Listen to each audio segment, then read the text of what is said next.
Dear student, आपको इस video में नेक्स्ट टॉपिक जिसका नाम है प्रेगनेंसी एंड एम्ब्रियोनिक डेवलपमेंट, इसके बारे में आज बताने जा रहे हैं। ठीक है, तो देखिएगा,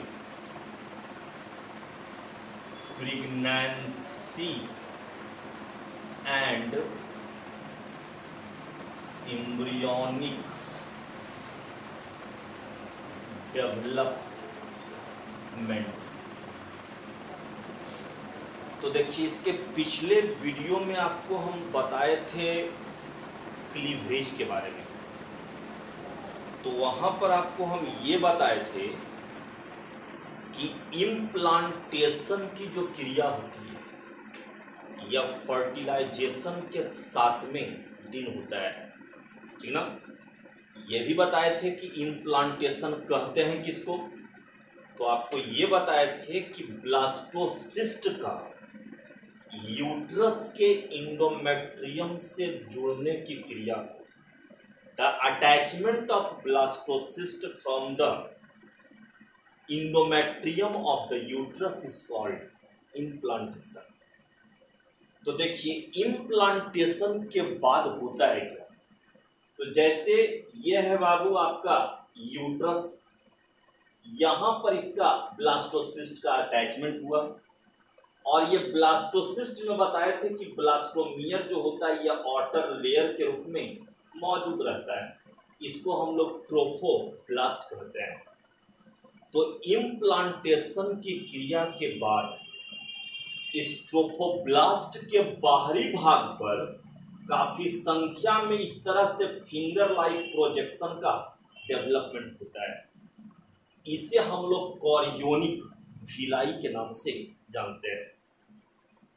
यह कॉरियोनिक विलाई जो होता है, यह यूटेराइन टिश्यू और मैटरनल ब्लड, ये दोनों के द्वारा चारों ओर से घिरा रहता है।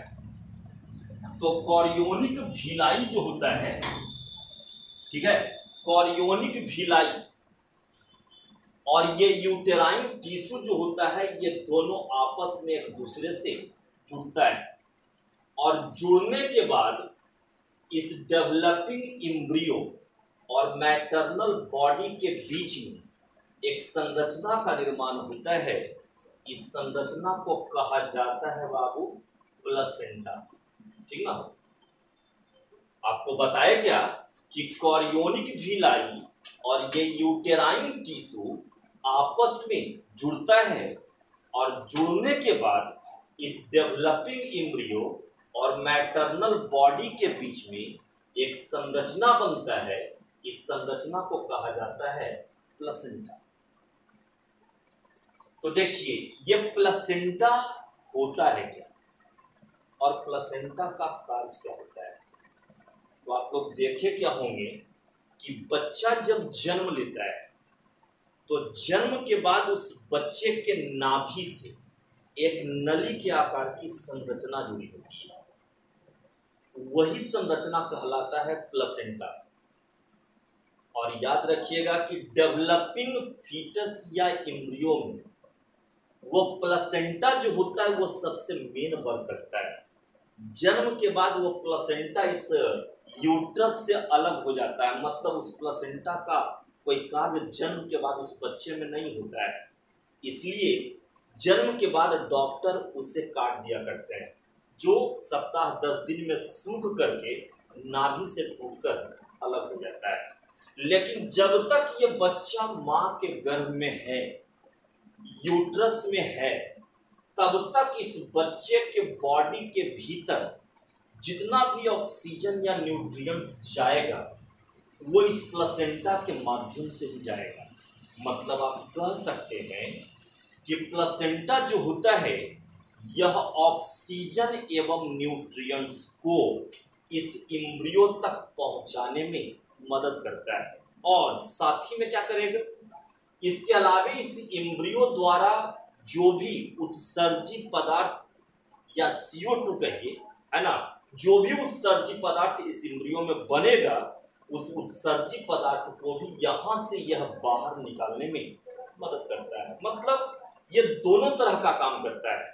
ऑक्सीजन और न्यूट्रिएंट्स को एम्ब्रियो तक ले भी जाता है और एम्ब्रियो द्वारा उत्पन्न CO2 एवं अन्य एक्सक्रीटरी प्रोडक्ट को यहां से बाहर निकालने में भी मदद करता है।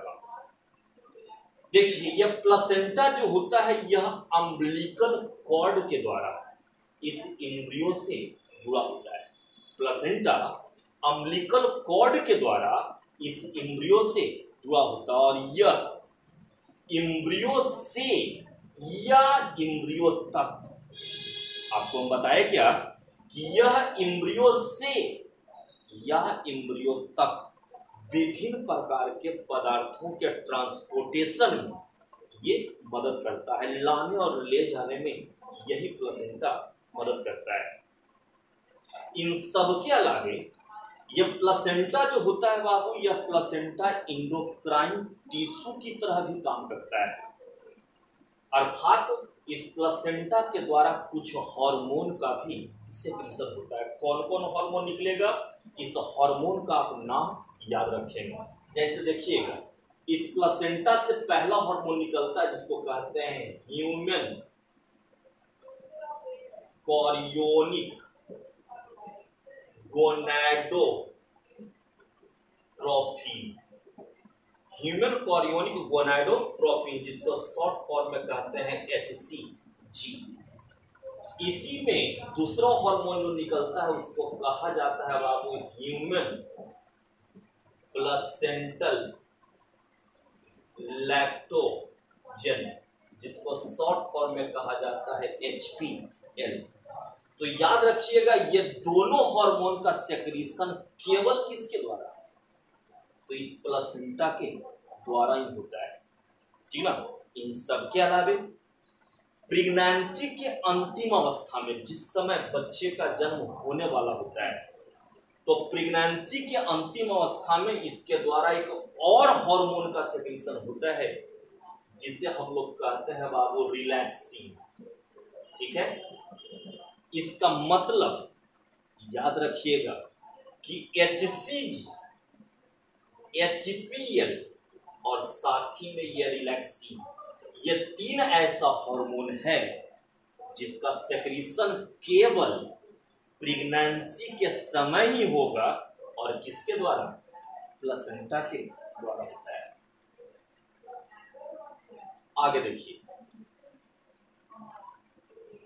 प्रेगनेंसी के समय ह्यूमन फीमेल के ब्लड में कुछ हार्मोन जैसे कि होता है बाबू oestrogen, progesterone, cortisol, thyroxine, prolactin, ये सब कुछ ऐसा हार्मोन है जिसका अमाउंट, जिसकी मात्रा मैटरनल ब्लड में इंक्रीज कर जाता है, बढ़ जाता है।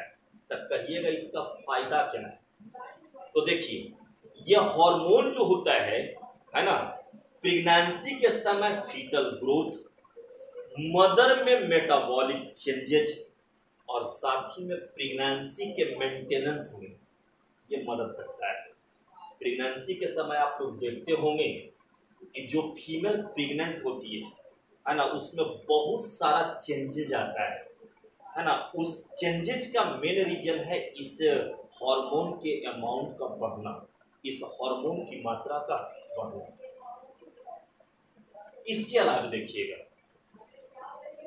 देखिए आपको ये भी बताए थे कि इस ट्रोफोब्लास्ट के भीतरी भाग पर एक सेल का समूह पाया जाता है जिसे हम लोग इनर सेल मास कहते हैं। तो देखिए, ये इनर सेल मास जो होता है इसके द्वारा है ना फेट 3 जर्म लेयर का फॉर्मेशन होता है ना। इसके द्वारा 3 जर्म लेयर बनता है जिसमें सबसे बाहर का जो लेयर बनता है इसको हम लोग कहते हैं एक्टोडर्म, ठीक है। अंदर का जो लेयर होता है ये वाला, इसको कहा जाता है इंडोडर्म और साथ में बीच का ये वाला जो लेयर बना इसको कहा जाएगा मेसोडर्म। तो आपको कहे क्या कि ट्रोफोब्लास्ट के भीतरी भाग पर मौजूद जो इनर सेल मास होता है इस इनर सेल मास के द्वारा फेट 3 जर्म लेयर का फॉर्मेशन होता है। इसमें बाहरी परत को एक्टोडर्म और भीतर वाले लेयर को कहा जाता है इंडोडर्म। ये दोनों के बीच का जो भाग होता है उसको कहते हैं मीजोडर्म।